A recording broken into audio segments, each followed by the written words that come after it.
1G ride, bitch, hitting so hard, feel like worlds collide. Man, 10,000 Cadillacs said it, let me hear it. Bitch, we claiming Cleveland and we ain't prepared to share it. So pop in some wolf pack and put your dukes up, or do it like 3-6 and tear this club up.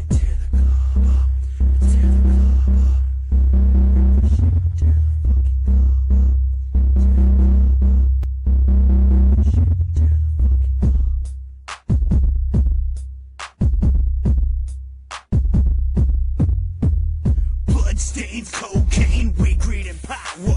Mushrooms got me here, be gone in an hour. I'm ready to trip and flip the script. Haters, stomach your pistol whip. Watch it, bitches run. Where you going, son? That door is locked and the gun is cocked. Hammer back and I'm ready to attack. And I watch you drop to the sounds of a pop, pop, pop. That's what you get when you're fucking with me. You ain't nothing but a bitch just wanna be. You wanna run your mouth, man, shut the fuck up. Don't sing it, just bring it and I'll rough you up. Cause I don't need no hook.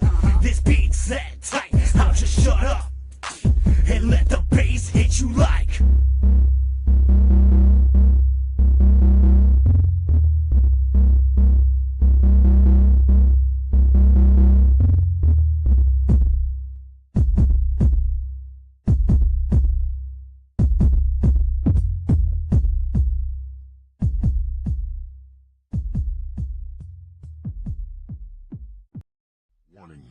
Money's Crazy Mind contains language that may not be suitable for all listeners. Discretion is advised, but will be completely ignored.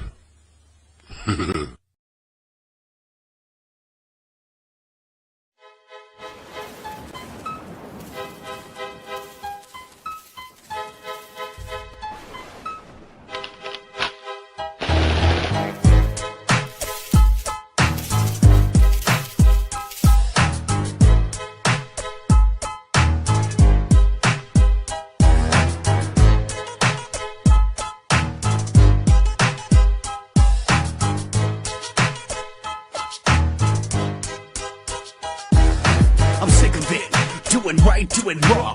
Parents pissed off every time I write a song. Smoke, crack, worship Satan, what the fuck is that? It's something funny, made for you to laugh at. You're destroying America with your rap. You're so full of shit, I need to call hazmat. The only way I would ever apologize I gotta go if on I record had with my this, face right? buried in your really sister's do. thighs. Never in 39 years have I ever seen anything like this. Okay, I'm sorry It for what shows it's worth, the but the best fanaticism part of you was the of this fan afterbirth. base. If you can't take a fucking joke, then go jump in the river. Na na na na Into the na return na of na, sin. and I fucked your sister. If you can't take a fucking joke, then go jump in the river.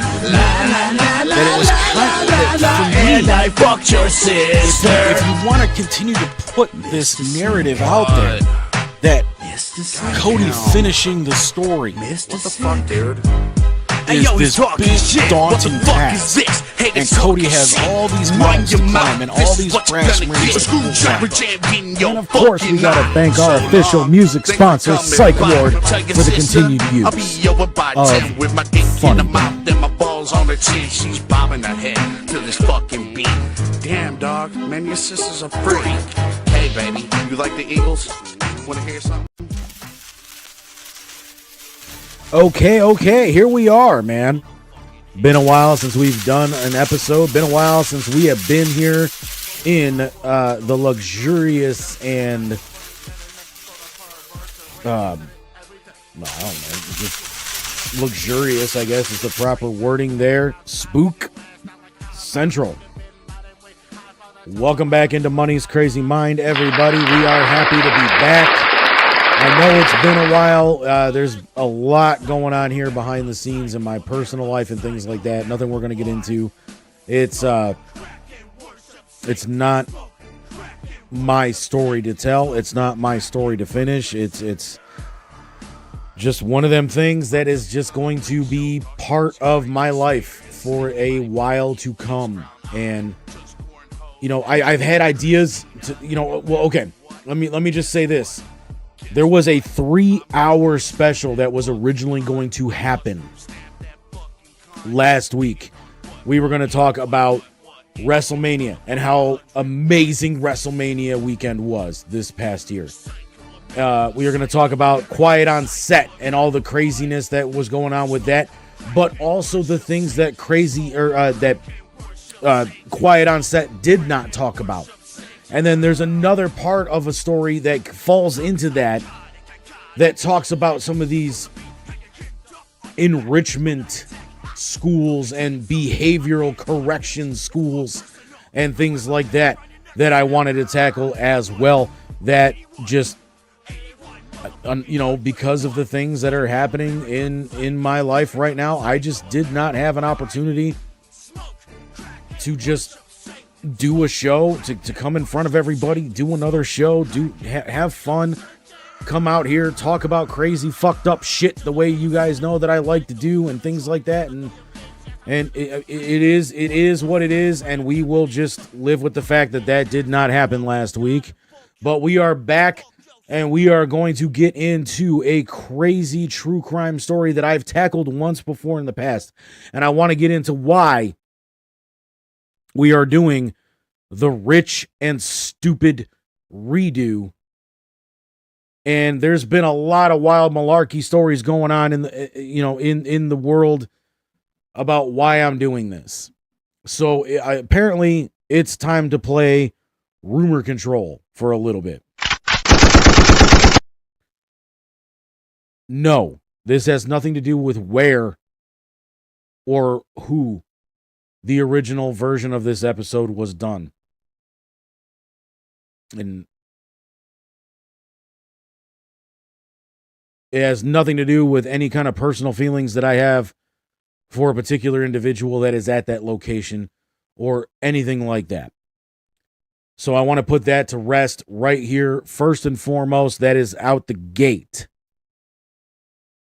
There's one reason and one reason alone why we are bringing Rich and Stupid back and doing a redo of Rich and Stupid. And that reason is solely this. The other day, I'm sitting down and we're watching The Big Bang Theory on HBO Max, or Max as it's just called now. And anybody that streams Max knows that sometimes before an episode or before a movie or anything like that will start, they will do ads. And this particular time, when we were sitting down getting ready to watch an episode of The Big Bang Theory, the voice of the man that I call Rich and Stupid, Robert Durst, starts.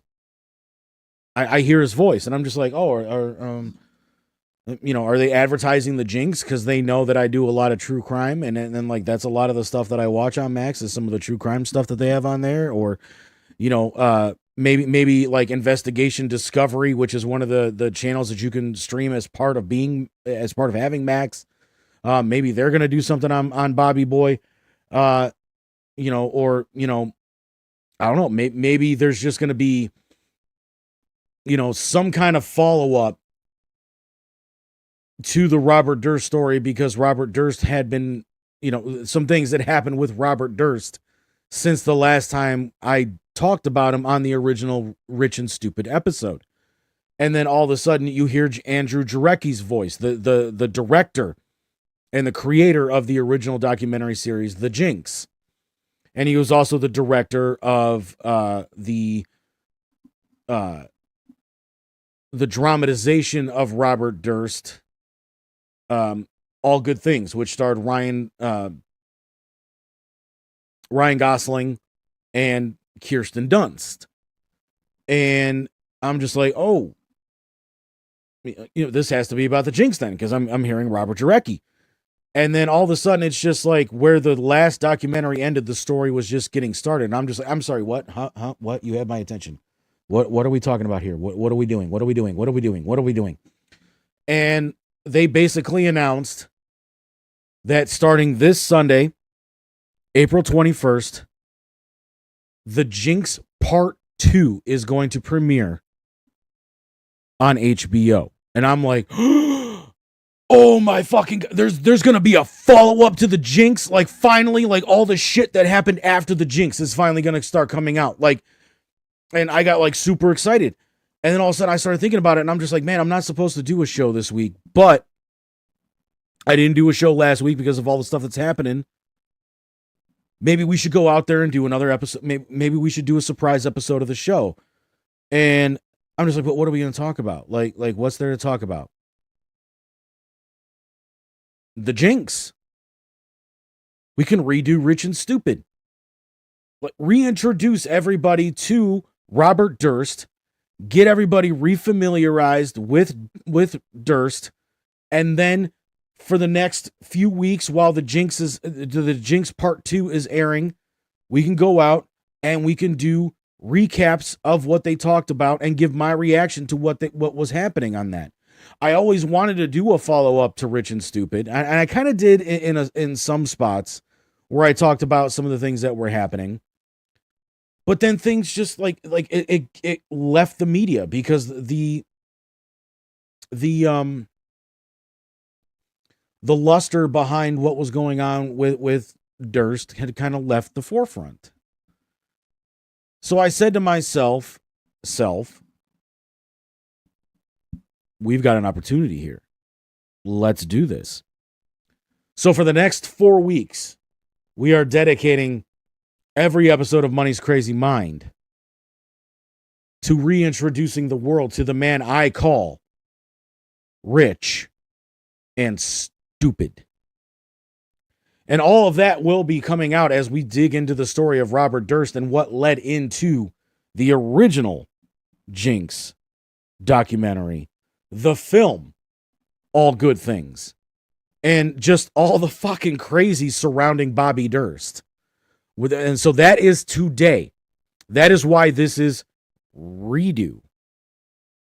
We're going to retell everything that I told on that episode, but we're going to do it slightly different because obviously this is a brand new Money's Crazy Mind. It's a brand new Spook Central. It's a brand new, I have new toys that I can introduce and I can do things with differently than I did the last time I told this story.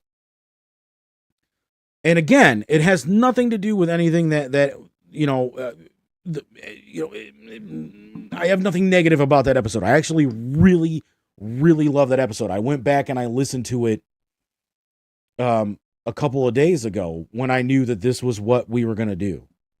Like, and I'm telling you, like, the second that trailer stopped and right as the episode of Big Bang Theory that we were getting ready to watch was starting, I'm sitting there and I'm like, I got to go back and I got to listen to this. Like, I got to make sure that I hit every note I wanted to hit in that episode. I got to make sure that the stupidity of the things that Bobby was doing was being hit. I want to make sure that when I say I'm doing this redo, it isn't because I didn't like that episode. And I was listening to it and I'm like, no, like this episode, it was boom, boom, boom, boom. Like it was a really good episode. And, you know, Dave was getting into the episode because he was producing that night, you know, and everything was just clicking. The only reason I'm redoing this is because I want to be able to reintroduce everybody to who Robert Durst was before we get in to what is happening now, or, you know, what happened after, because, you know, he died before I had a chance to really get into everything that had kind of been happening. And plus, like I said, I had to start digging for information into what was going on following the Jinx because people just stopped talking about it. It wasn't a major news story the way it was when you know, after the Jinx went off the air and things like that. So there's that right there, and that alone is the reason why I am retelling this story. So whatever other reasons you may have heard out there why I may be doing this or anything like that, it is not the case whatsoever. None. And trust me, if there was a way... Okay, let me kind of break a fourth wall here a little bit. I had been working my ass off trying to edit the other episodes that Psych Ward was involved in, that happened at Redline Radio, to try to make it to where, and the only reason I'm doing what I'm doing is just because I'm not there anymore. You know, I do own the rights to every episode that I ever did when I was at Redline Radio, okay? That was part of my contract, and that was part of the deal that I had with them. Was that I was able to retain every episode of the show that I did because I have my Spotify channel, and now, you know, Spotify has morphed into Amazon Music. It's morphed into Apple Podcasts, Google Podcasts, Pocket Casts, you know, all those other platforms that are out there that I do the audio versions of the show. And another part of that was I said, you know, like I want to go back and I want to revisit these episodes every once in a while and show clips from those episodes, or maybe even just re-air some of those episodes in their entirety in case anything ever happens that would garner a replay of those episodes. You know, but since I'm not there anymore, I want to do the right thing and I want to be respectful of that and remove as much of that branding as I can to say, yes, this episode happened while I was there. I'm not going to edit the audio or anything like that, but I can at least remove their logos to make it not look like, you know, I'm back there, or, you know, something like that, you know, just to keep peace. It was such a daunting task to try to just get one episode done that I decided to just scrap the idea altogether. So I'm gonna re-air them, but it's gonna be done in a different way. It's not gonna be video. It's probably gonna be audio only, and I'll just, you know, put graphics up on the screen like I did with the first episode, things like that. Just because it's easier to do that way. And it takes so much out of the episode to try to do what I would have to do with that, just because of the way we did things back then when I was there and everything. That it just makes it makes life a lot easier. So I could have just re-aired that episode, and I did think about it for a while. I'm like, do I really want to sit there and try to do all that work, or I can just go out here and just do a new version? So that's exactly what we're gonna do. Okay. So that's it. You know, those are the only reasons why I'm doing this. Okay. I'm super excited for the Jinx too, because like I got to follow a lot of the story post the Jinx as it was happening live. But like I said, then all of a sudden, like the news just started slowing to a real slow crawl, and then it just became local to the areas to where this was happening. And if anybody's tried reading a news article from like a local newspaper, or even like the New York Times, Washington Post, places like that, they want you to pay for a subscription, or else they'll only let you read like a paragraph of the article, or like, you read an article on our website a couple months ago. So that was your one free article. So now we want your money. So I just gave up, you know. And I had other things that I wanted to do with the show, obviously. Like, yeah, keeping up with Rich and Stupid is great, and it's fun. Or it was fun. You know, there's nothing to keep up with now. He's dead. But, and I know that sounds cold, but when you hear some of the things that this man's responsible for, you'll see why I say it that way.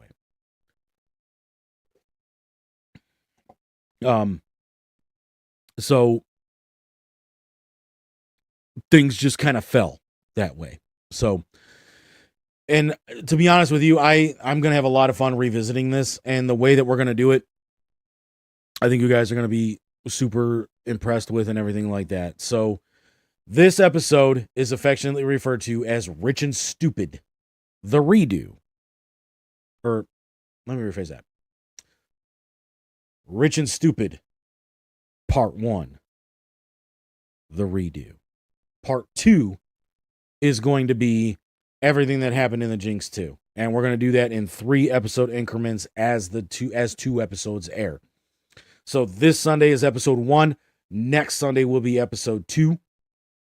So the Sunday, or the Friday after that, before episode 3 airs, we'll recap episodes 1 and 2. And then we'll do it again 2 weeks after, and then 2 weeks after. So the next 3 episodes are going to be Rich and Stupid Part 2, the follow-up. Okay? Everybody understand? Perfect.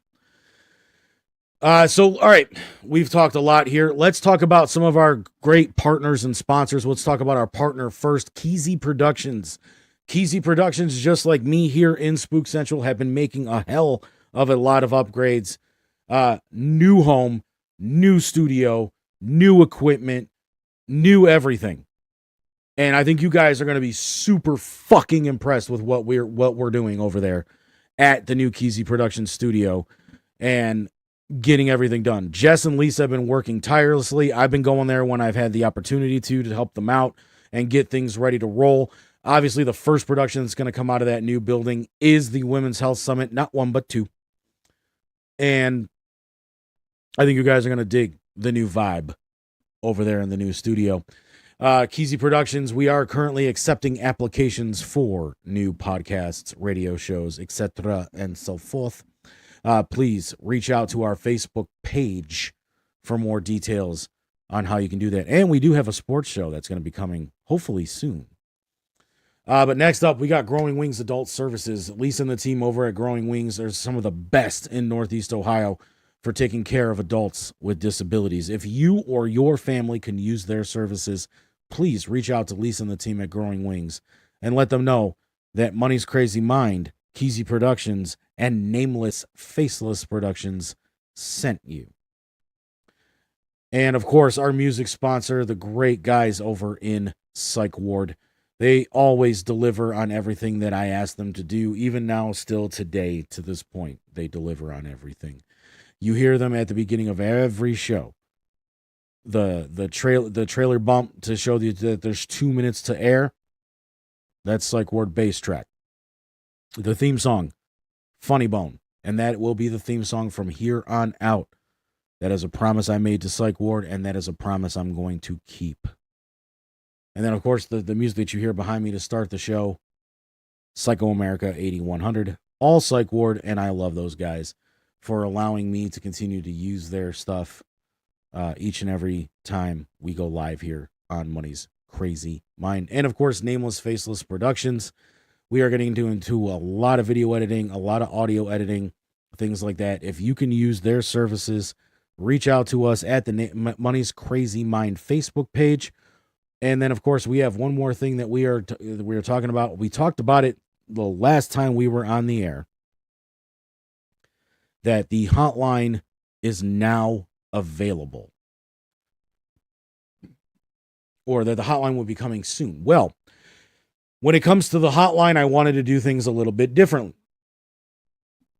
Yeah, it's great that I can use it for guests to phone in and, be a part of the show that way. And it's also great for when I do live specials and things like that for everybody to be able to call in and give their opinion while the show is live on the air.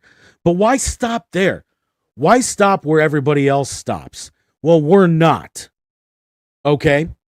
We're not. We're going to do something innovative with a hotline. So the Asylum hotline, as of this second, is officially up, running, and available. And here's how we're going to do that hotline. This is a pre-recorded episode. I'll be the first person to admit it. This episode's pre-recorded. I ain't got no problem with that. So if you guys are liking what you're hearing, not liking what you're hearing, have a comment on something that you see on the show, or want to add something to the show, call the Asylum hotline. And how do you call the Asylum hotline?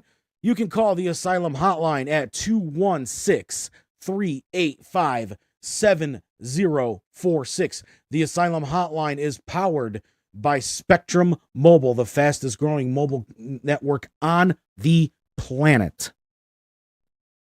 And I want to thank Spectrum Mobile for giving me the power to have a hotline here at Money's Crazy Mind and Nameless Faceless Productions.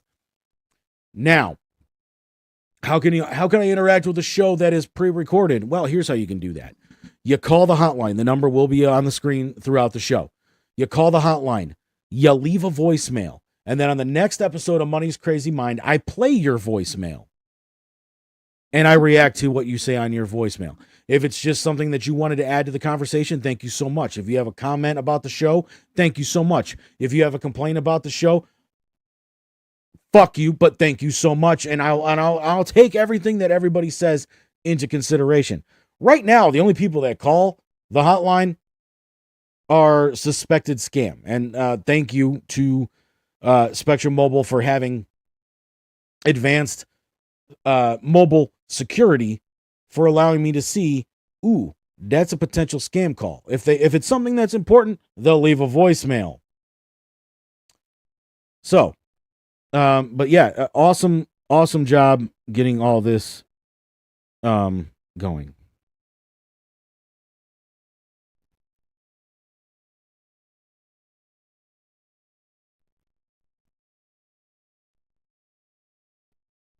All right, perfect.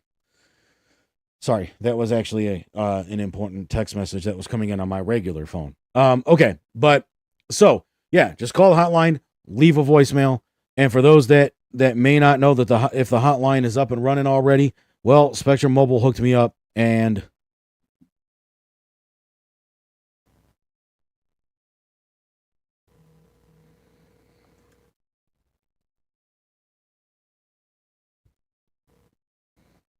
hotline is live, ladies and gentlemen. So feel free to use it.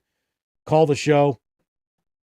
And like I said, we will read your voicemails on the air if you guys leave them for pre-recorded shows. It'll obviously be up and running every time we are live at Kesey Production Studios. Or, if I want to have a phone-in guest, that's how they'll be part of the show. So, let's start talking a little bit here about Robert Durst. Robert Durst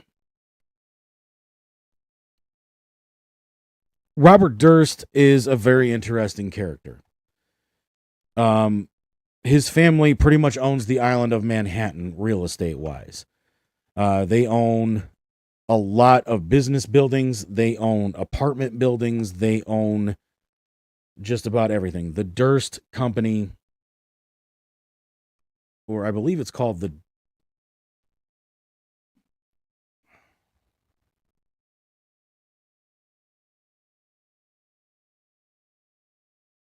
Durst Organization.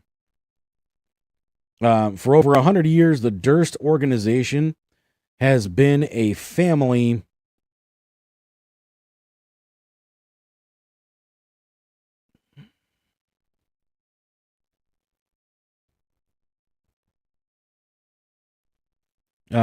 family-run business dedicated to the principles of innovation, integrity, community, and sustainability. We develop, build, own, and manage premier office towers and residential buildings that set new standards in environmental responsibility and user efficiency. Our enduring relationships with our tenants and partners are critical to our success and have endured and ensured the longevity of the Durst Organization. Okay, there you go. That's the ringtone that I have for the hotline, and that was suspected spam. That's interesting because I have this on vibrate. Why did that even go through the headset? I don't know. Where was I? Okay. Our mission statement. We build, own, and operate many of the world's most innovative and efficient buildings. We create value for our tenants and partners by developing sustainable residential and commercial properties in which people live, work, and thrive. So the properties that they currently own: 114th West 47th Street, 1155 Avenue of the Americas, 1133 Avenue of the Americas, 151 Bryant Park, 825 3rd Avenue, 733 3rd Avenue, 675 3rd Avenue, 205 East 42nd Street, 655 3rd Avenue. One World Trade Center. They own the new World Trade Center building. and historic Front Street. Zoom out on this map a little bit. So in Astoria, Hallett's Point, Sven, on Long Island, Vine Street, and the piers at Penn's Landing.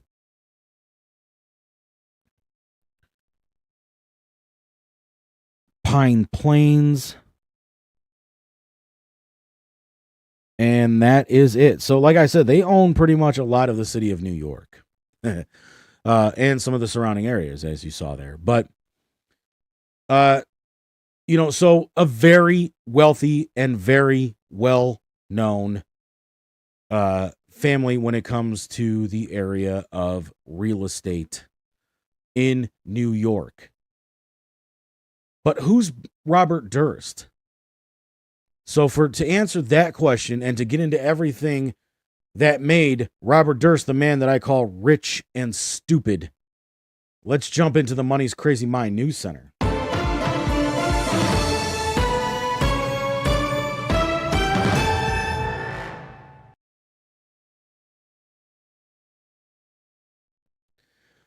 Welcome into the Money's Crazy Mind News Center, and we are going to talk about the man that is known as rich and stupid, Robert Durst. So the reason why we're talking about this, like I said, the Jinx Part 2 starts airing on HBO this Sunday, April 21st. And as you see there in the tagline, the confession was just the beginning. So what confession are we talking about? Well, let's get into that, right? So when Robert Durst was growing up, his father, obviously a real estate mogul in and of his own, was a very hard-nosed man, constantly working, not really ever home. And he had more kids than just Bobby. He had 2 brothers, he had a sister, and his mother committed suicide right in front of Bobby while he was watching. His father came into Bobby's bedroom while he was sleeping, grabbed Bobby out of bed, and he said, "Let's go see mommy. Let's see what mommy's doing."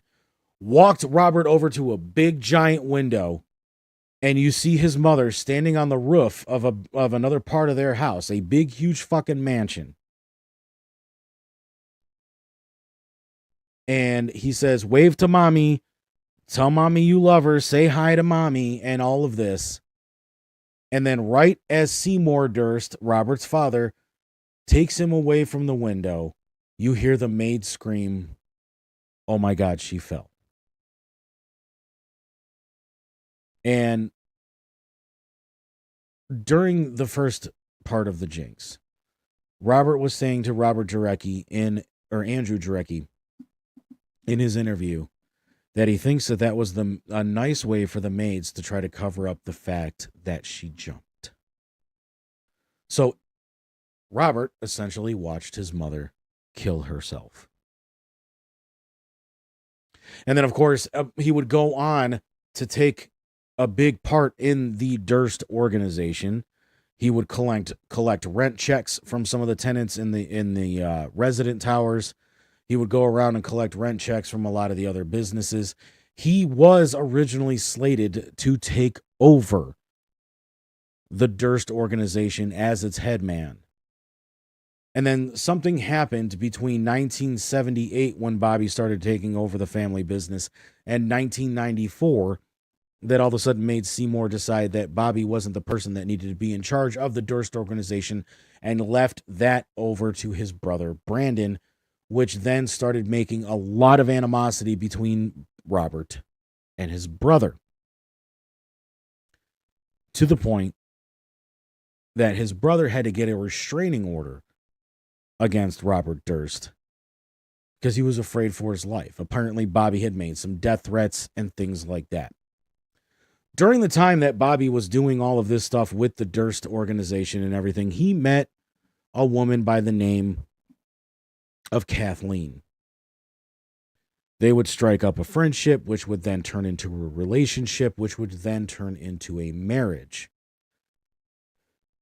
Kathy had always admitted to some of her friends that she had to walk on eggshells about Bobby. And there was a lot of drugs. There was a lot of alcohol. There was a lot of things like that that were happening with Bobby and Kathy that made friends wonder what exactly their relationship was.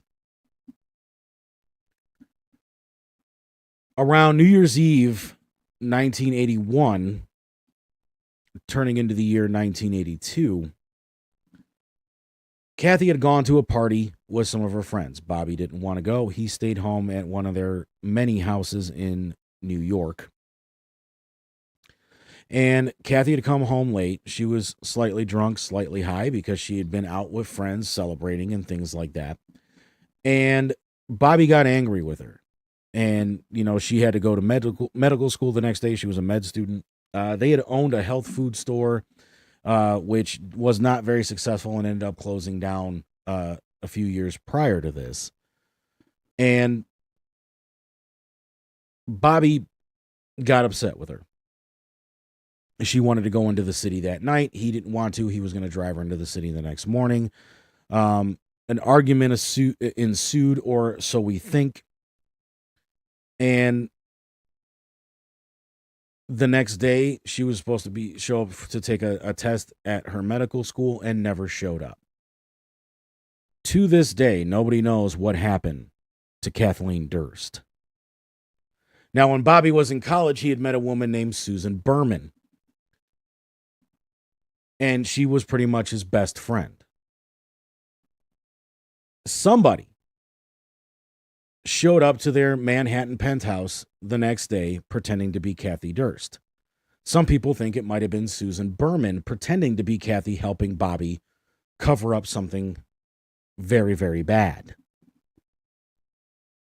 Nobody's ever really been able to prove that. The doorman says it looked like Kathy. But it was also very late at night, so not sure if it was Kathy or if it was Susan. But nonetheless, where is Kathy Durst? Nobody knows. Nobody knows where Kathy Durst is today.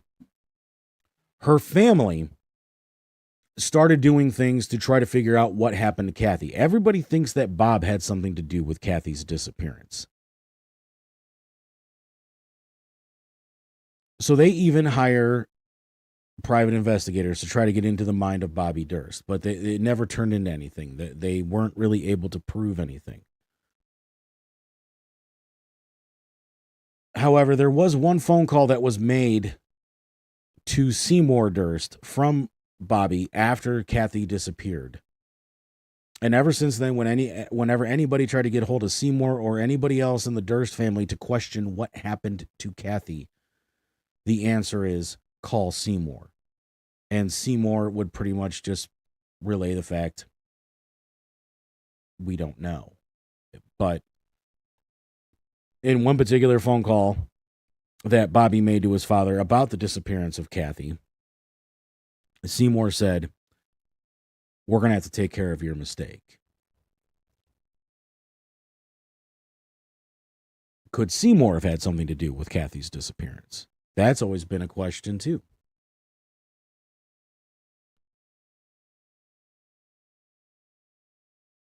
A few years later, a new prosecutor and a new brand of law enforcement started taking over New York. And they decided that they wanted to get Kathy's family some closure. And they wanted to talk to Bobby about everything that had happened to Kathy. Bobby ran. Bobby disappeared. When they were questioning Kathy's family, obviously the conversations between Bobby and Seymour came up, but also the conversations that they had with the Durst family came up, and with the way that it seemed like the Durst family was covering something up that Bobby did to Kathy. But the one name kept coming up in this conversation was this friend of Bobby's that he had in college, Susan Berman. Susan Berman was actually the daughter of a very notorious gangster in Las Vegas. She had so much so that she had started writing books and screenplays and things of that nature about being the daughter of the mob. But she was also friends with Bobby, and Bobby would always help her financially pay for a lot of the things that she was trying to do. She had been writing screenplays and books and things like that, but nobody was buying. After her initial book came out, Daughter of the Mob, nobody was buying anything that Susan Berman was selling. She was falling on hard financial times, reaching out to a ton of people to borrow money from them just to be able to sustain living in Beverly Hills and in the zip code 90210, which is the part of Beverly Hills you want to be in, just not Susan's part of 90210, which was a more slum part of the city. She lived very frugally. Didn't have a lot of furniture, didn't have a lot of knickknacks, didn't have a lot of unnecessary things. Pretty much a bed, her computer desk, her computer where she was writing, a couch, and some other little things. And the only reason I know that is because of the pictures that I've seen of the inside of Susan Berman's house. One of the people that had sent her money during this time was, you guessed it, Robert Durst. Now, like I said, you have this overzealous prosecutor that wants to reach out to anybody that might have any information on the disappearance of one Kathy Durst years earlier. One of the names that kept coming up was Susan Berman. And they said they had reached out to Susan to be able to talk to her about what she might know about the disappearance of Kathy. Now, we don't know what happened after that. Who she told that, these investigators had reached out to her, who she told, that they were coming to talk to her, or, what she may know about the disappearance of Kathy. Because even still to this day, people that were friends of Susan's that are around still to this day are being very tight-lipped to anything that Susan may know about the disappearance of Kathy Durst. But they do say this: if anybody were to know anything about what happened to Kathy Durst, it would be Susan Berman, because Bobby trusted her that much. Around Christmas of 2001, Susan Berman ends up murdered, execution style. One shot, back of the head. No signs of forced entry. No signs of this trying to be a potential robbery going bad. No signs of anything but somebody walking in the door, waiting for her to turn her back, and them going, bam.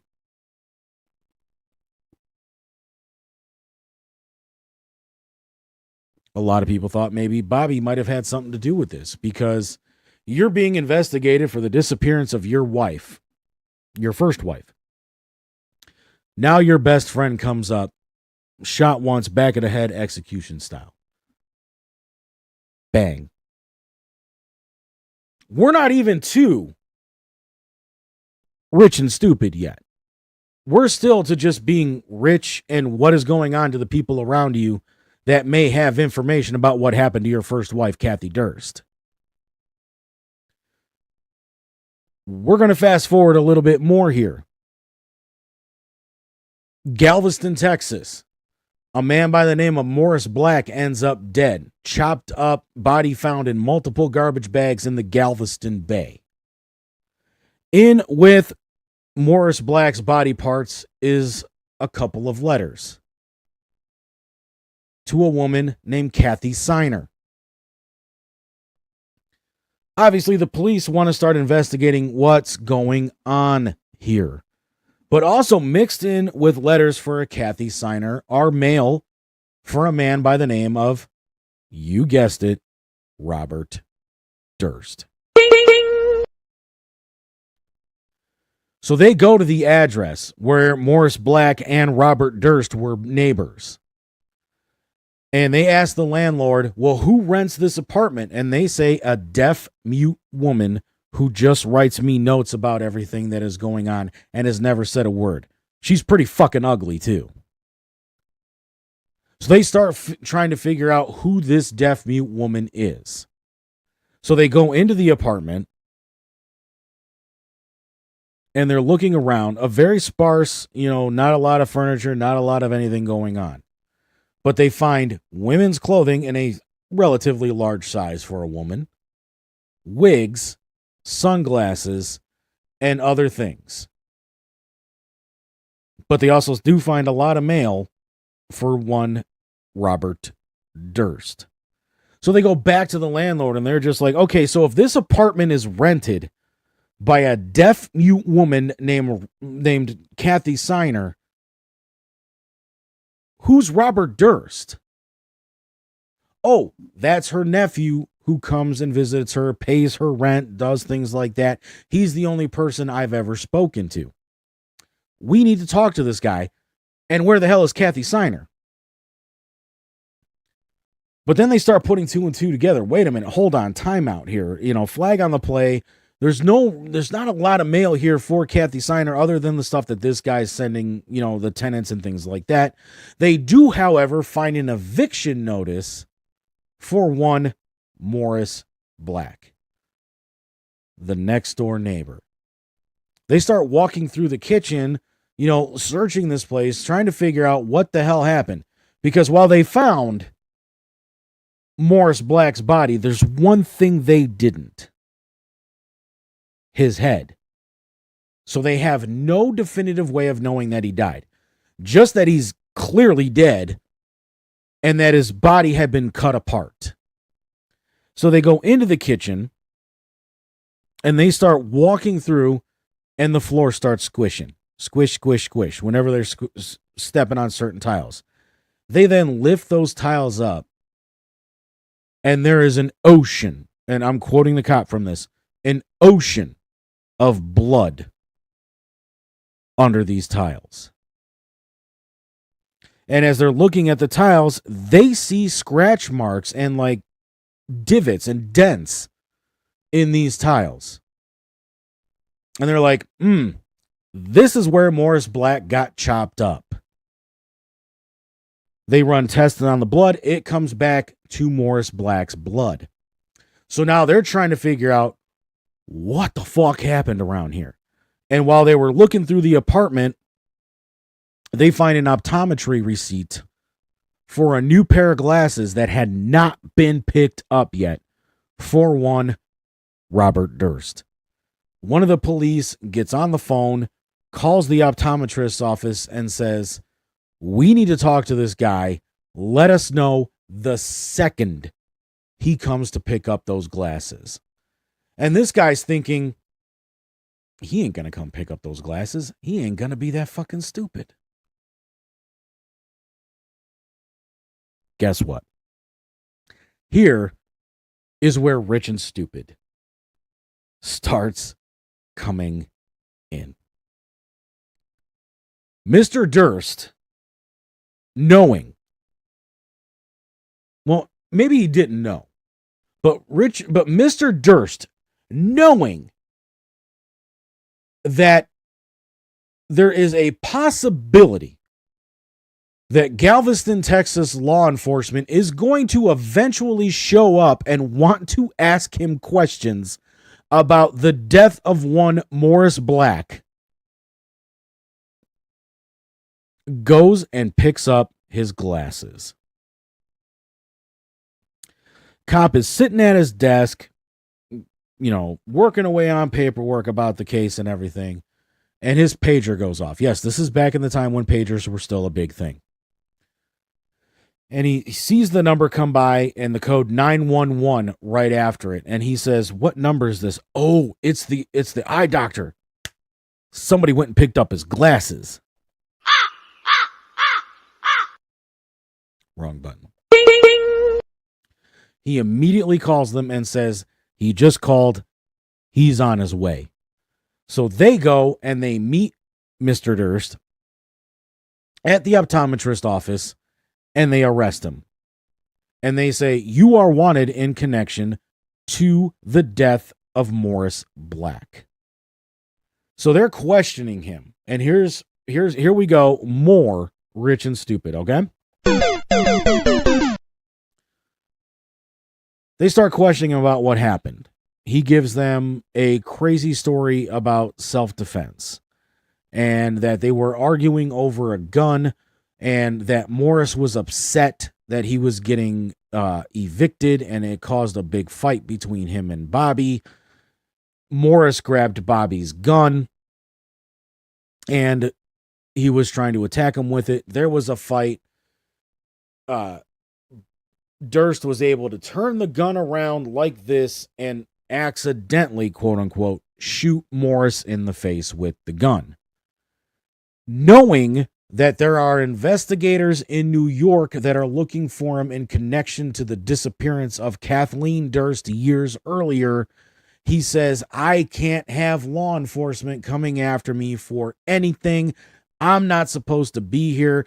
That's why I came up with the ruse that I'm Kathleen Signer and that I'm renting this apartment as her and wearing the wig and, the whole Buffalo Bill situation kind of thing going on with that. And he decides that the smartest thing for him to do is to go to a hardware store, buy big size industrial black garbage bags, buy zip ties, buy a bunch of industrial cleaner to clean up after himself, and buy a bow saw and cut Morris's body up, stuff his body parts into garbage bags, and dump his body into the Galveston Bay. And even at that moment, he knew, oh shit, I might have just fucked up because some of the body parts didn't sink. The bags didn't sink. They floated right back up to the surface and they're just bobbing there at the top of the Galveston Bay. A couple days later, a kid who's fishing with his dad comes across the bags full of Morris's body parts and they call the police. And that's when this whole investigation gets started. So Bobby is now clearly under arrest because the police don't believe a word he just fucking said. And he starts asking the question, well, how much is my bail? How much is it going to cost me to get out of jail? Well, Mr. Durst, $250,000. Do you have that kind of money? Robert Durst's answer, not on me. Exactly. Not on you?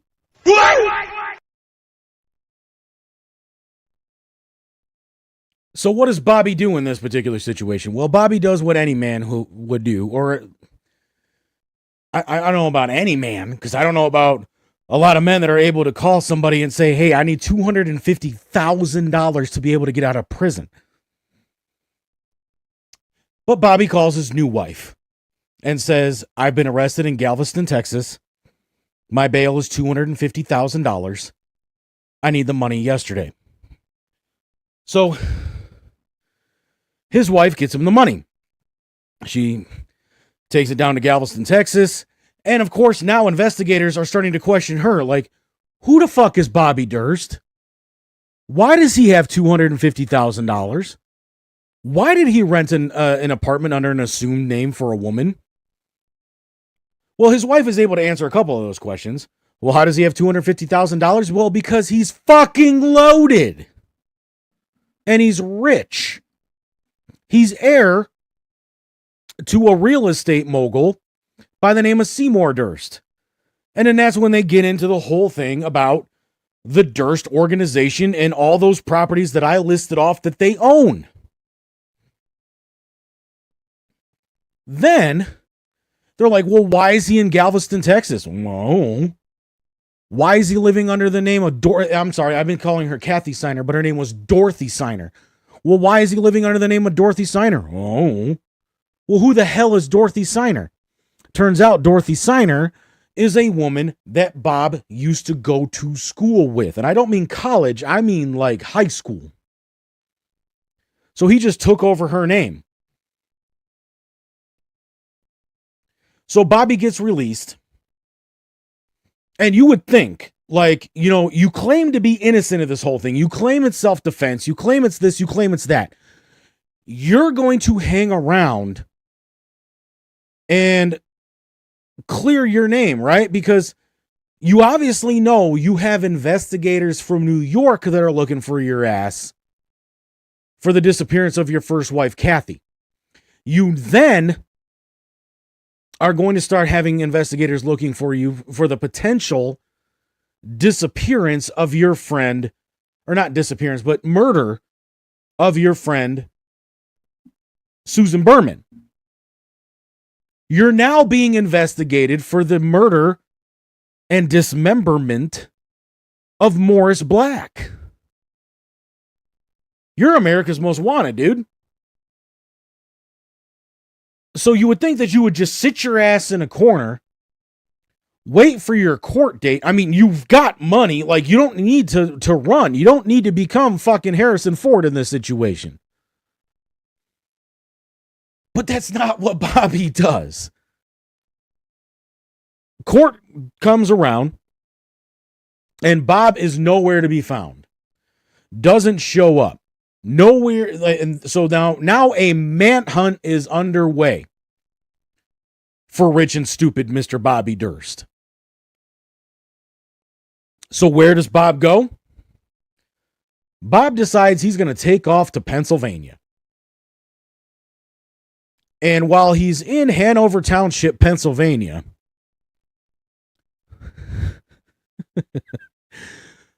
Bob gets arrested.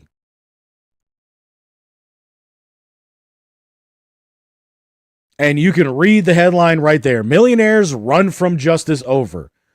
Reputed murderer Robert Durst arrested at local Wegmans market. So what did Bob do while he was in Pennsylvania on run from the law? And as you can tell, he shaved his head to try to hide who he is, right? If you're fucking innocent of murdering and dismembering somebody, and you have nothing to do with your wife's disappearance in 1982, and you have nothing to do with the murder of your friend Susan Berman, would you be shaving your head and being on a run in fucking Pennsylvania from fucking Galveston, Texas? I'll wait. The answer to that question is more than likely no.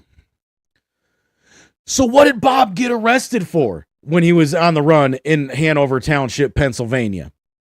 Well, as you can see, he was arrested at a Wegmans market because dude stole a sandwich.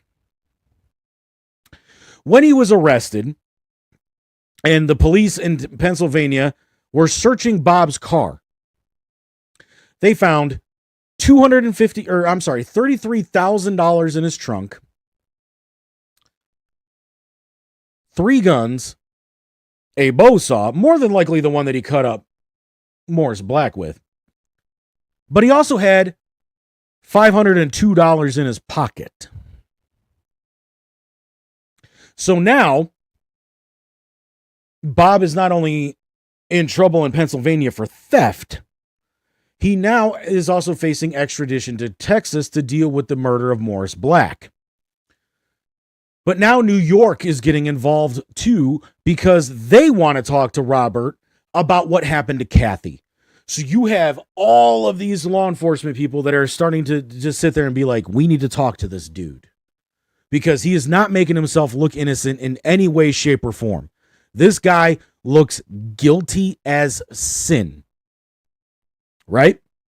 Mind you, LA still isn't really looking at him for the death of Susan Berman, but they're going to start because rich and stupid just keeps getting stupider. So now he's sitting in jail in Pennsylvania. He is not being allowed bail. He is being denied bail because clearly he's a flight risk. And he's already run from Texas to Pennsylvania.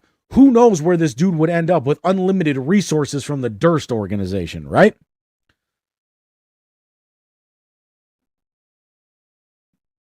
Bob gets extradited. He doesn't even fight extradition. He gets extradited back to Texas, and he is now on trial for the murder of Morris Black.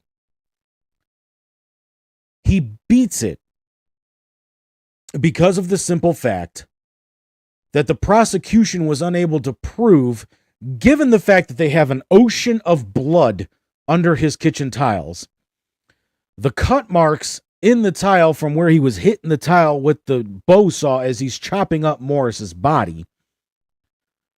And the fact that one of the guns they found in his car could have potentially been the weapon that murdered Morris Black. But they were unable to prove any of this because according to Bob's story for self-defense, he was able to take the gun that Morris had facing him, turn it back that way, and shoot Morris in the face that way. But they can't prove that because the only body part that they were unable to find of Morris's body was his head. So to the jury, they're hearing the story about the fight. They're hearing that Morris Black isn't exactly a nice individual as it is either.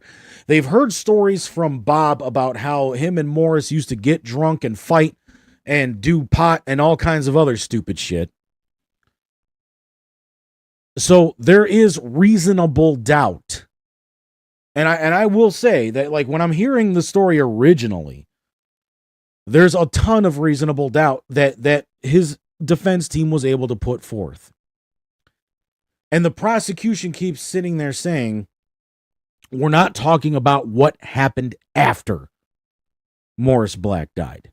We're talking about what caused Morris Black to die. And what caused Morris Black to die were the actions of Robert Durst.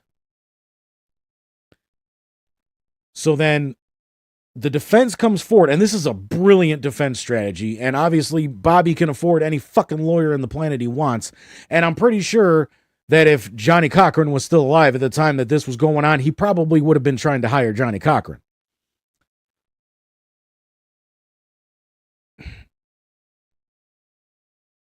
His defense team was able to sit there and say, they keep saying that this isn't the story about what happened after Morris Black died, but yet the only evidence they have of any kind of crime being committed is what happened after Morris Black died. And they are 100% correct on that. Bobby doesn't deny that he chopped Morris Black into pieces and threw him into the Galveston Bay. He admits that. And Bobby ends up going to prison for mutilation of a corpse and not reporting a crime to the police. That's all that they could get him on. So then after Bob is released on those charges, now mind you, he just beat a murder rap, right? This is when he starts stalking his brother. And his brother has to get the restraining order against him. But then Bob is contacted by a filmmaker by the name of Andrew Jarecki. And Andrew is directing a film that is being based on Robert Durst. The character names are changed because this is not a docudrama. This is not something that we're sitting here saying, this is definitively what happened. But he wanted to talk to Bob. Will you shut up? I can't wait until I can get my new mic arm. But they want to obviously talk to Bob because this will eventually become, this is loosely based on what Bob has been going through. The disappearance of Kathy, the murder of Susan Berman, the murder of Morris Black, all of these things that Bob is tied to. But like I said, they changed the character names and the film is getting ready to come out. And the name of that film is All Good Things. Ryan Gosling stars as the character based on Bobby Durst. Kirsten Dunst stars as the character based on Kathy. So while Jarecki is talking to Bob and saying, what do you think of this? And he's saying, yeah, this is a great story. I think you guys are going to really enjoy the story of Robert Durst. But I'd really like to be able to tell the story from my side as well. Jarecki, light bulb, if we can steal a phrase from Gru, all of a sudden starts saying, want to do a commentary track? And Bob is saying, yeah, we can do a commentary track. We can definitely work on that. So Bob meets with Jarecki, and they start doing the commentary track for All Good Things. Jarecki doesn't talk much about the way like the actual recording sessions with Bob went when they were doing it, but throughout the entire film, you hear Jarecki asking Bob questions. He's like, well, do you remember this? Is that kind of how the way it went? Yeah. I mean, you guys actually got the story pretty close here and things like that. And then there are moments, and most specifically, the one that sticks out to me the most is a moment in the film, the evening of Bob and Kathy's fight, the evening that Kathy goes missing. There's a scene in the movie where she comes in the house and they get into the fight, and you see Ryan Gosling just kind of sitting in this chair.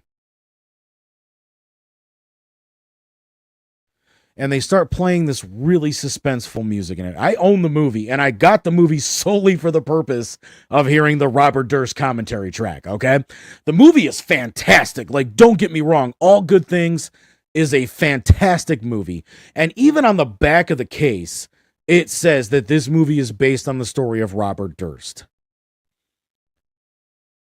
But in the film, all of a sudden, you just see the Durst home through the eyes of a neighbor's window.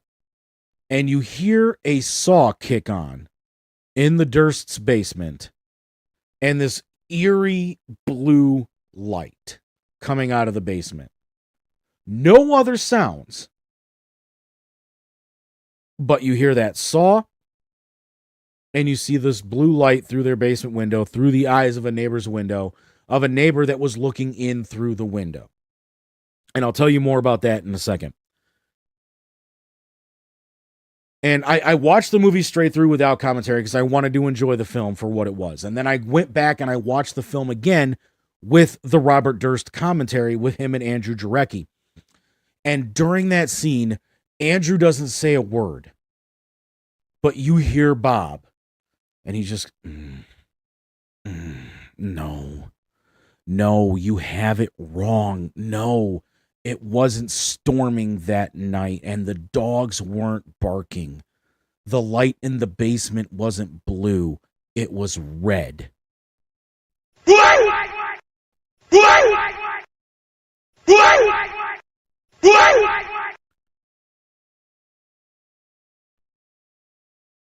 If I were Robert Durst's attorney,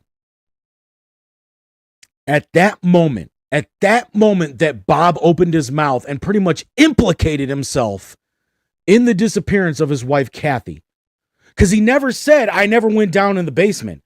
This whole scene is a scene of fiction. I never went down in the basement. I didn't turn a table saw on. I didn't do this. I didn't do that. He was talking about other minor details. The dogs weren't barking. It wasn't raining. The light was blue or red, not blue. And I may have that backwards. Maybe in the movie it was red and he said it was blue. I'd have to go back and watch it again. It's been a while. But in that moment, Bob, you just implicated yourself in the disappearance of your wife.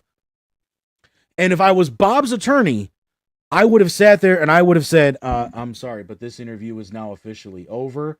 This is not what my client was here for. Thank you. Have a nice day. That would have been me if I was Durst's attorney. But that didn't happen. Because then you move on to him moving to Galveston. And in the documentary The Jinx, which we're going to get into here in just a minute, you hear an interview with a woman while Bob was on the run, where he goes back to the house that him and Kathy shared during the time that Kathy disappeared.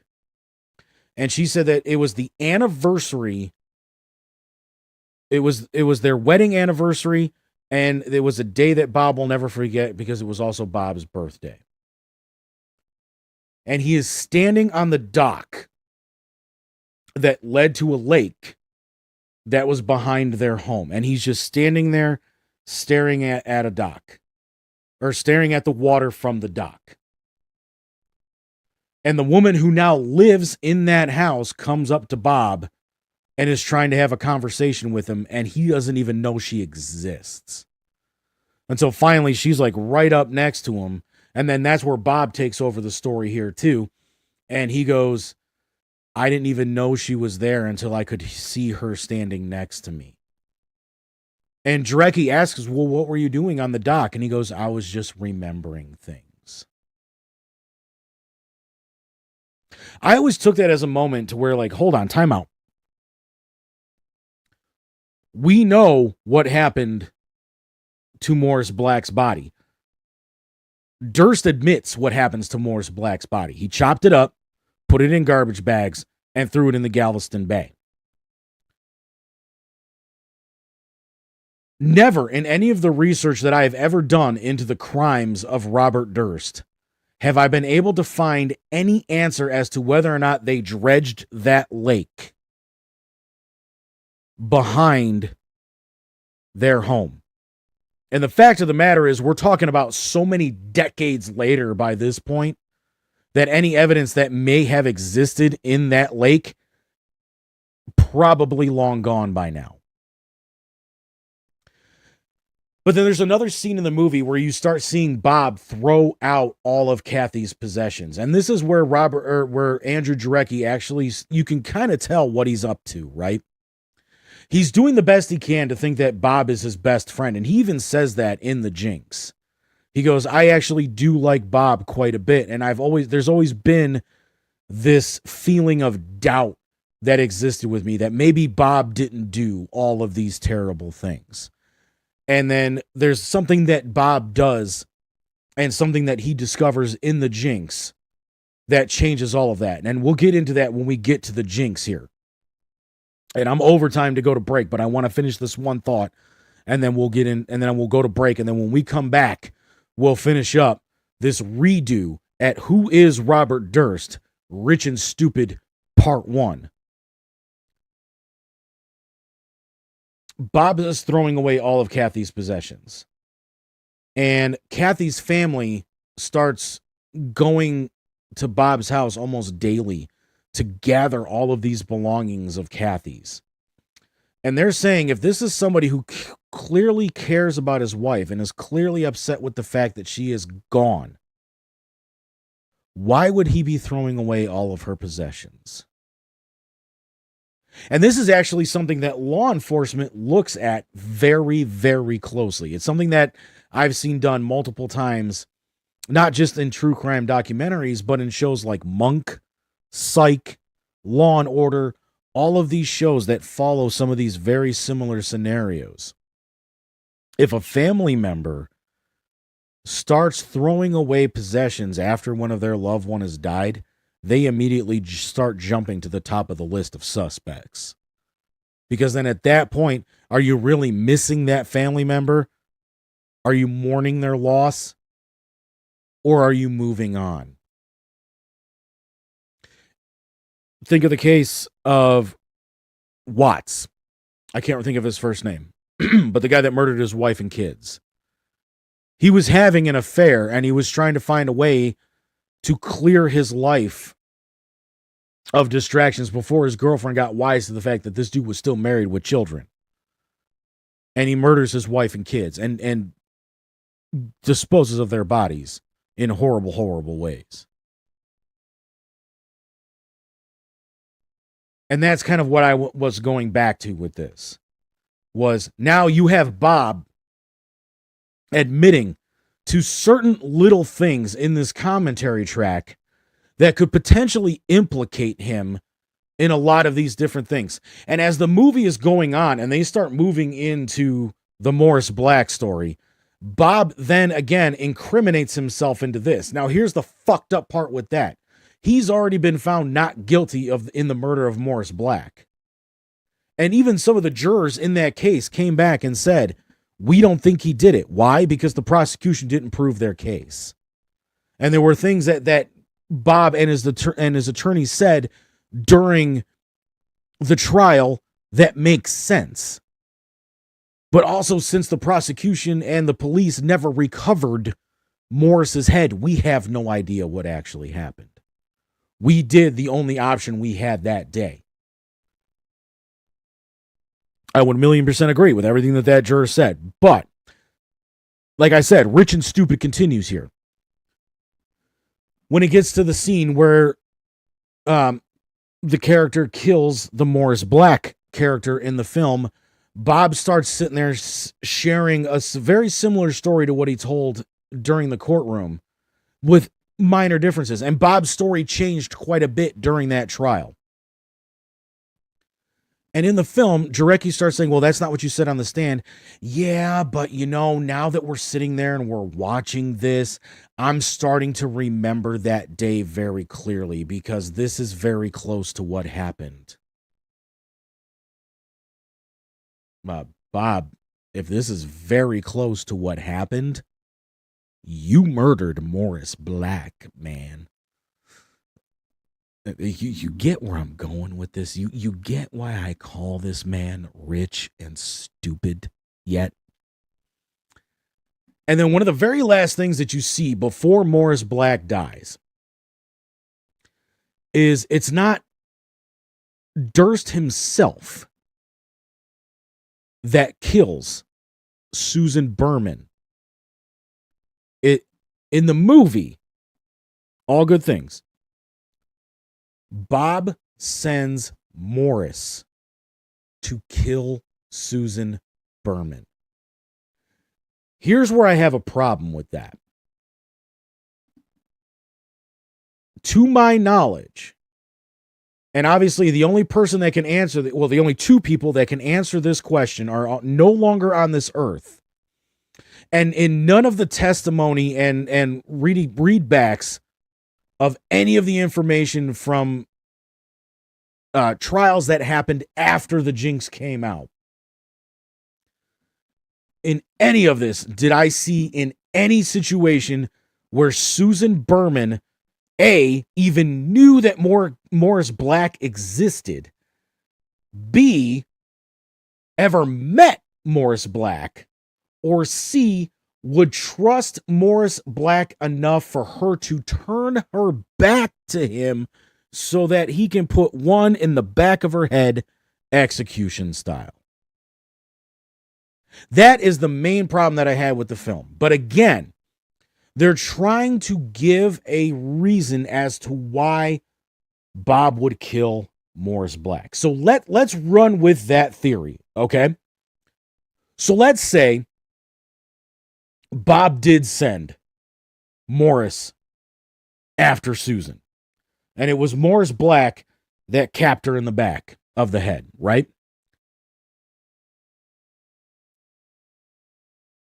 So then when Morris returns to Texas, that gives Bob motive to kill Morris because now Morris knows that A, because this was right around the time that the investigators in New York were starting to question people involved in the disappearance of Kathy. And they wanted to talk to Susan Berman. And Susan's borrowing money from people left and right. And she got $550,000 from Bob, okay? It's a shit ton of cash. And what a lot of investigators are thinking happened is Susan calls Bob and says, I'm in a bad way financially. Can I borrow some money? And maybe Bob is sitting there going, well, I don't know. Like, I've helped you out in the past and I've got this new wife now. And whatever excuses under the sun Bob has given her to try to not give her money, right? And then all of a sudden, Susan sits there and says, oh, yeah, by the way, because this is how Bob refers to her. That bitch from New York that's investigating Kathy's disappearance is calling me and they're coming to talk to me.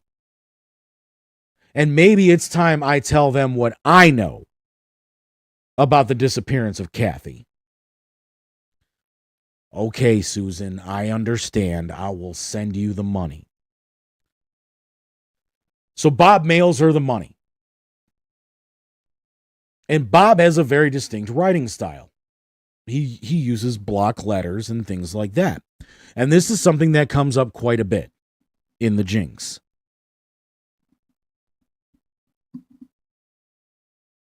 But now Bob has motive to kill Morris. And that motive is Morris might know that Susan contacted Bob. And Bob told Morris that Susan's going to talk and it could potentially end me. Now, Morris doesn't have any friends because he's an asshole. And that came out quite a bit in the trial, that Morris Black is not a nice person. He lives with him. He lives by himself for a reason. But Morris also seemed to have like this crazy infatuation with Bob. And that's actually something that they play on in the movie to where it's a little bit more of a homosexual nature than it really was in real life. But Morris had this infatuation with Bob. And I think it's because Bob can be a very interesting human being. I mean, look at his upbringing. A dad that was never home. Mom committed suicide. Takes over a multi-billion-dollar family business.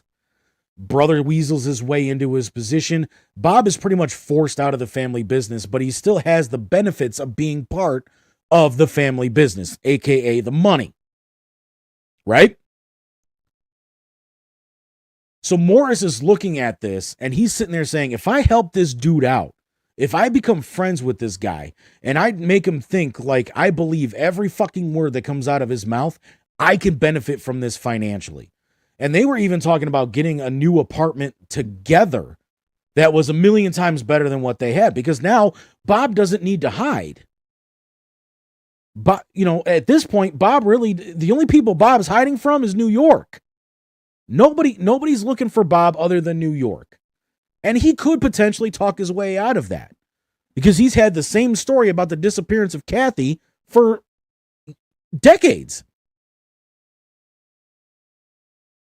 Well, prove yourself to me, Morris. Prove yourself to me that you're my friend. Go take care of this problem I have in Beverly Hills. Her name's Susan Berman. Here's her address. If you do this, and you come back, we'll take care of this. And this is a very similar scenario that they lay out in the film. Morris goes, boom. Morris comes back, Bob, boom. Zip, zip, zip, zip, zip, zip, zip, zip. Toss into the bay.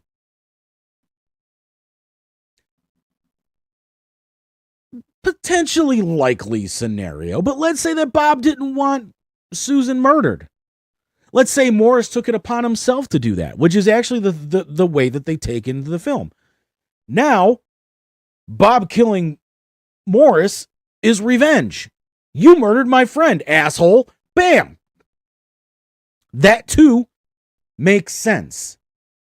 But it doesn't matter which way you slice it, no pun intended to what happened to Morris Black, Bob's still wrong. Revenge killing or not, murder is murder, sir.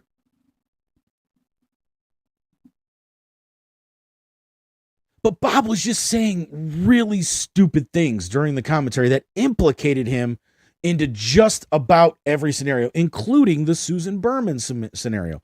Morris wasn't there. I was in California during that time, but I was nowhere near Los Angeles. I was in San Francisco. I was here. I was there. My private jet flew me there. But yet Bob kept buying phone cards to make phone calls on payphones, because payphones did exist back in this time. And he was being pinged on towers in Los Angeles.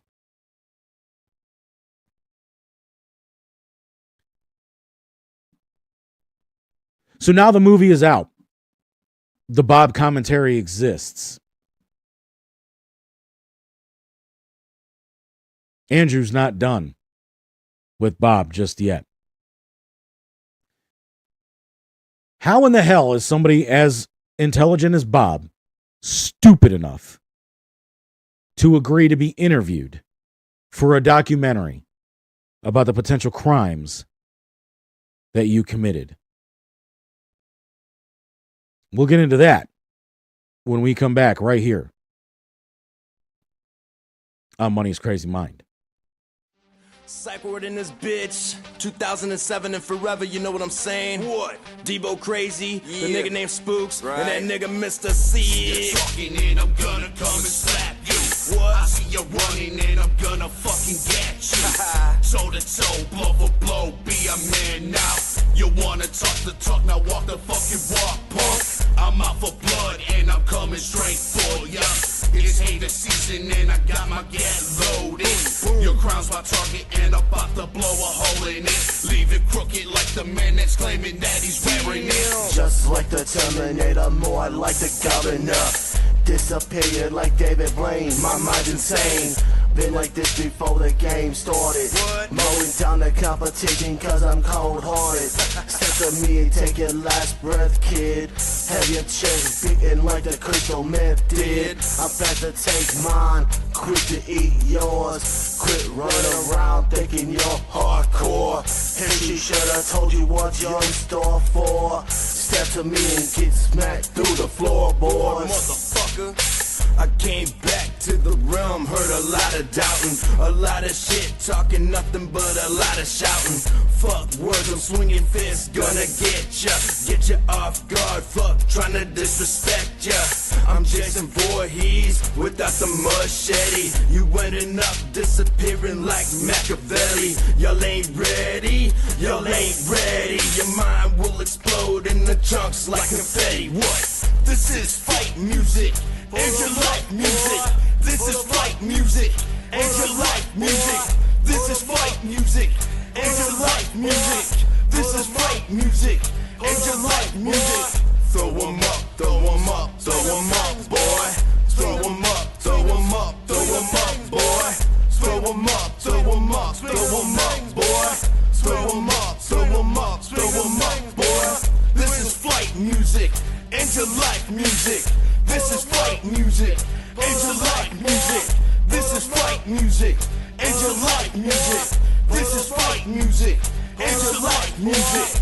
Throw 'em up, throw 'em up, throw 'em up, throw 'em up, throw 'em up, throw 'em up, throw 'em up, throw 'em up, throw 'em up, throw 'em up, throw 'em up, throw 'em up, throw 'em up, throw 'em up. Hell yeah.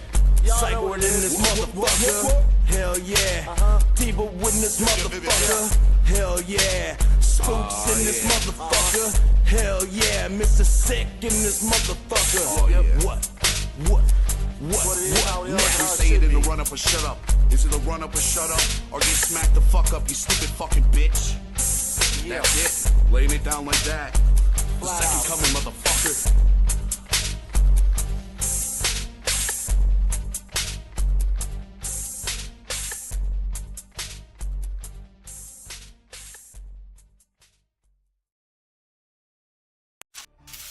All right. Well, apparently, for some reason, there it is. I was going to say, they didn't want to kick in for some reason. But, yeah, so here we go, everybody. We are back here. Money's Crazy Mind, Part 2.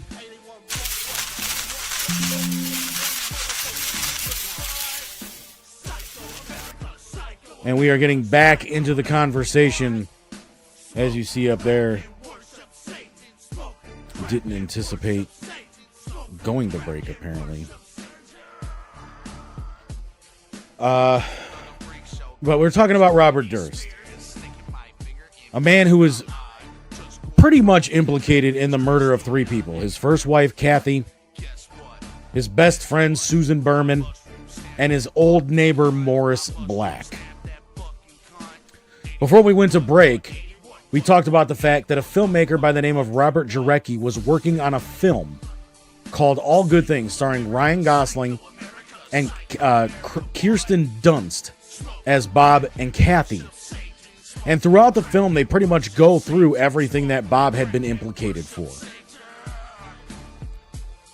And what was interesting about the film and about the way Bob went about the film was that he was actually willing to do a commentary track and talk about everything that had happened during those moments from his point of view, since this was essentially the story of Bob's life told in a dramatization where the characters' names were changed and things like that.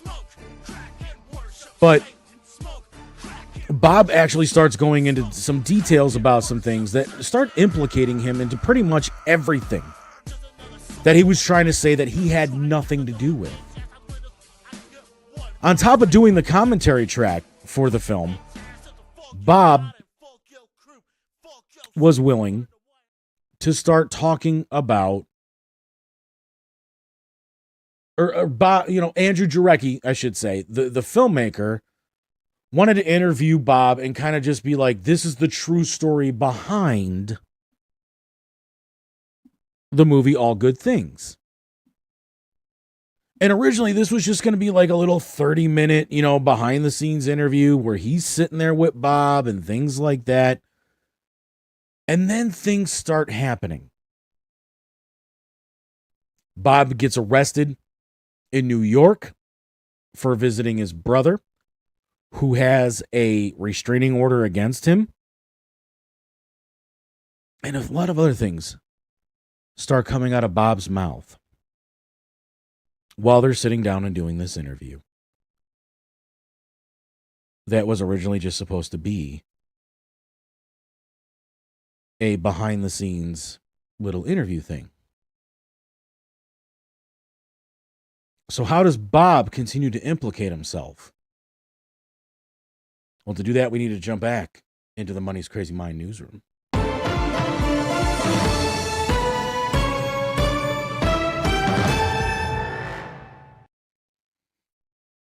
So Robert Durst is sitting here and telling everybody that he can tell this crazy story about his life. Jarecki then starts talking to people that are related to Susan Berman, Kathy Durst, and that's when he starts hearing all of these crazy things that maybe Bob did do these things that he's swearing up and down he didn't do. One of the people that he talked to was Susan's nephew. And Susan's nephew provides them with a letter that was sent to the LA Police Department the day after Susan was murdered. It simply just said Los Angeles Police Department or Beverly Hills Police Department on the envelope with a stamp. What was interesting about that is that Beverly was spelled wrong. It was spelled Beverly,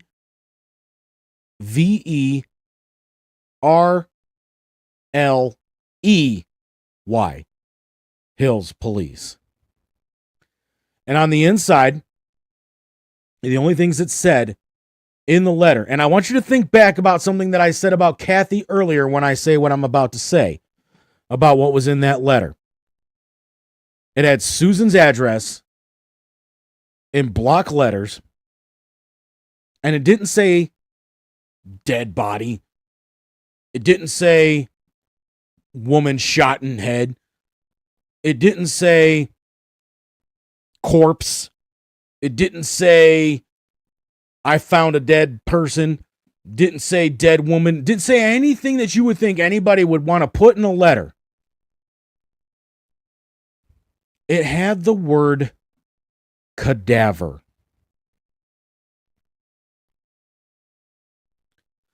The only time I have ever heard the word cadaver mentioned when it comes to what a cadaver is, which is a dead body, but a cadaver is a dead body that is being used for scientific purposes, for people that are in medical school, for people that are studying to become morticians, things like that. That is when the term cadaver is used. And let's think back to Bob here for a second, right? Kathy Durst, his first wife, was going to medical school. For what she was doing, she had a cadaver. And as her sister and friends put it in the interview, she never referred to it as a dead body. She never gave her cadaver a name, which some of her other co-students did and things like that.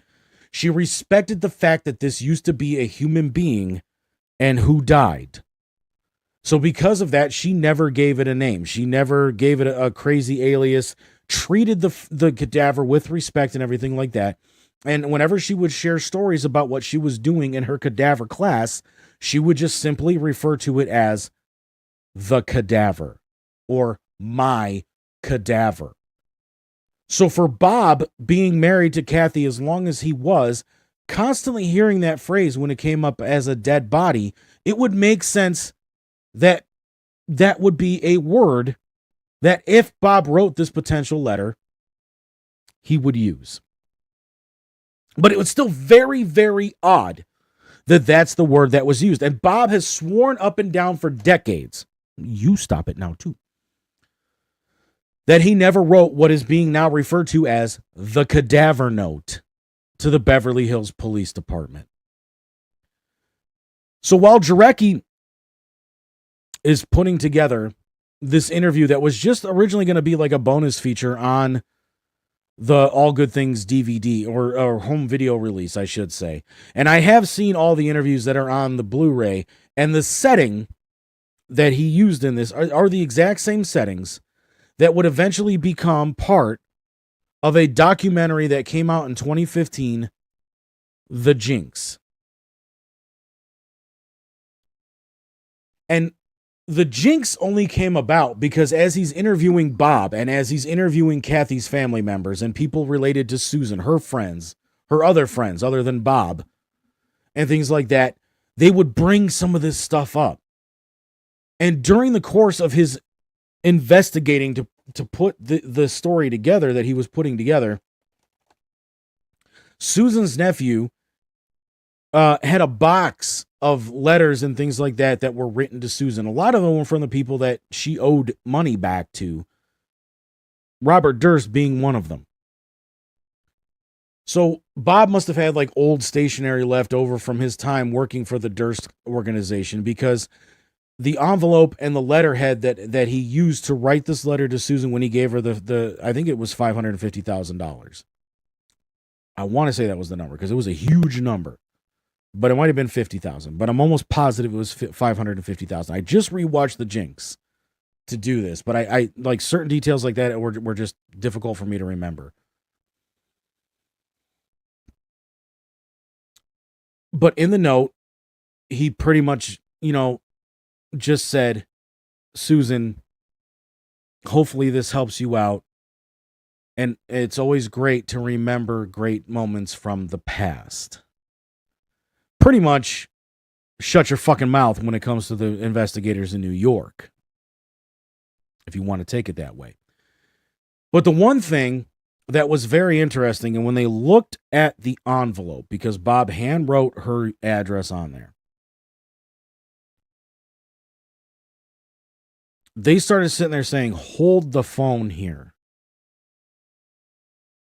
The handwriting on this is almost identical to the cadaver note. So we're going to take a look and see what I saw as I was watching The Jinx. Check out this letter, okay? Now, what you're seeing on the right-hand side is the envelope that was sent to the police the day after Susan Berman was found murdered. In the top box there, and you can kind of see anonymous letter written by Susan Berman's killer. It has her address on it and the word cadaver. Underneath is the envelope that Robert Durst sent Susan Berman the $550,000 in. Take a look at the complete similarities between all of this, right? Now, some people could argue that the L's in Hills are slightly different. The S is slightly different. Slightly. The biggest thing that I want people to take away from this is the way the word canyon is written. The way the word Benedict is written. The way the numbers look. And the way that Beverly is spelled on both.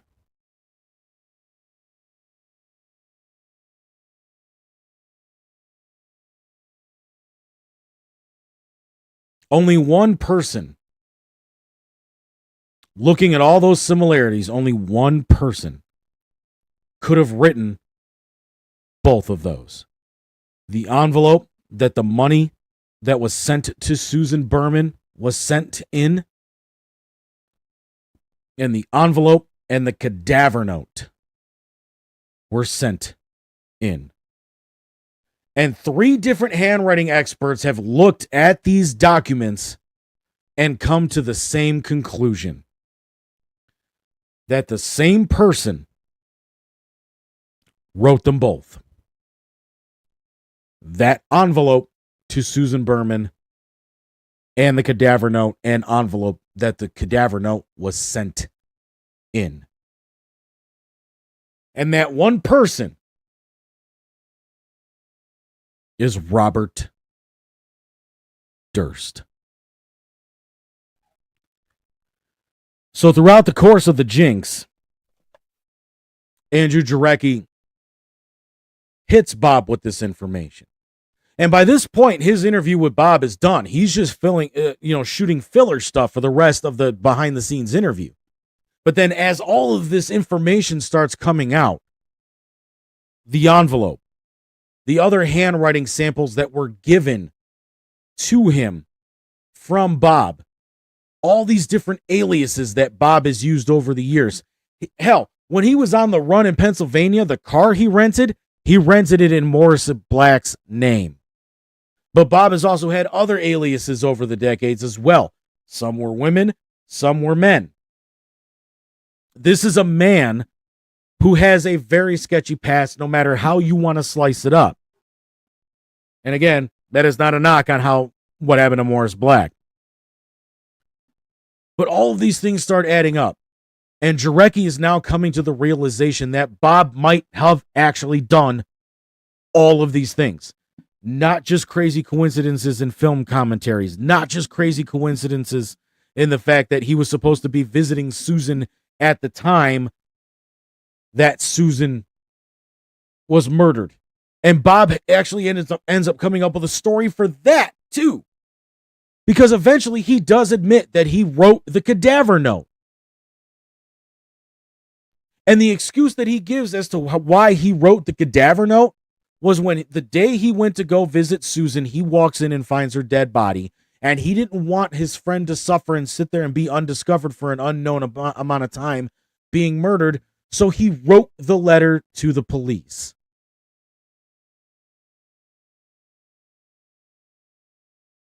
And when asked why he didn't just call the police from Susan's house or anything like that, I'm not supposed to be there. And then if I get arrested again, and this time it's for the murder of my friend, and mind you, by this point, Morris Black isn't dead yet. If I get arrested for the death of Susan Berman, they're then going to send me to New York, and I'm going to have to answer more questions about Kathy's disappearance. Do you see how this is all coming full circle? So then Jarecki hits him with the fact that this handwriting is similar. And he even shows him results from a handwriting expert who looked not only at the cadaver note, who looked not only at the envelope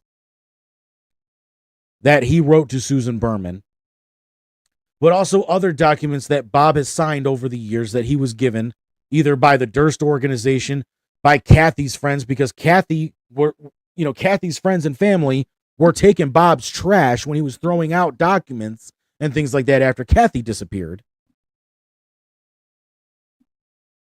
And pretty much showed Bob with the evidence that, look, dude, you wrote this. You can't hide from that anymore. You wrote this. And then that's when Bob gives the crazy story about not wanting to be discovered. So then Bob is now frustrated because now he realizes what Andrew Jarecki is trying to do. He's no longer being Bob's friend. He wants to get answers as to what happened to Susan. He wants to get answers as to what happened to Morris Black. And he wants to get answers as to what happened to Kathy. So Bob says the interview's done. We're done here. We're done. But before I go, I'm going to use the bathroom. He doesn't give the people working for Andrew making this film a chance to remove his mic. Bob goes into the bathroom. Mic'd. And this isn't the first time in the Jinx that he does this, mind you. But this time he's there of his own free will. Bob's attorneys had reached out to Andrew Jarecki and said, we need the footage that you shot of Bob outside of his brother's house because his brother's trying to use that against him in this case where Bob got arrested for violating the terms of a restraining order against his brother. And so Andrew says, sure, I'll give you the footage we shot under the terms that it is being used for a documentary and that the footage will be used in the film. But also we want to interview Bob again. Okay. Bob's attorneys weren't there this time. The first time, Bob started whispering and saying things to himself that was implicating him yet again. Bob's attorney was there and told him, shut the fuck up. This time, Bob's attorney wasn't there. Not only that, but Bob's in the bathroom. Someplace where nobody can follow Bob. And Bob says, that's it. You're done. You're caught. They know everything. Well, what's the outcome of this? I killed them all, of course. And that's how the Jinx ends. Andrew Jarecki is obviously then contacted by pretty much every law enforcement office in the country that is looking to get their hands on Robert Durst. And is asking, can we use the film? All good things. Can we use the audio from the film of the commentary track that Bob recorded? Most importantly, can we use the Jinx where Bob admitted to 3 murders? Andrew Jarecki says, no problem. Bob then goes on trial for the death of Susan Berman and the disappearance of his wife, Kathy. What happens after that is going to be the focus of the Jinx Part 2, which starts airing this Sunday on HBO and HBO Max. And as it says right there, the confession was just the beginning.